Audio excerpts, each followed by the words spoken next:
السلام علیکم ورحمۃ اللہ وبرکاتہ۔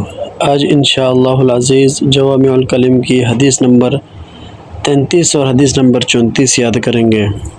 اعوذ باللہ من الشیطان الرجیم، بسم اللہ الرحمن الرحیم۔ حدیث نمبر 33، کل بدعۃ ضلالہ۔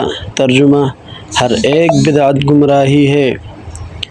بدعت کہتے ہیں ہر نئی چیز کو دین میں ایجاد کرنا، تو یہ کیا ہے؟ گمراہی ہے۔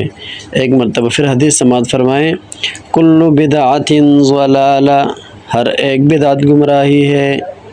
حدیث نمبر 34، ابغض الرجال عند اللہ الالد الخصم۔ حدیث کا ترجمہ، اللہ کے نزدیک سب سے زیادہ مبغوض جھگڑالو آدمی ہے، یعنی اللہ تبارک و تعالیٰ کے نزدیک سب سے زیادہ جو مبغوض آدمی ہے، برا آدمی ہے، وہ جھگڑا کرنے والا ہے۔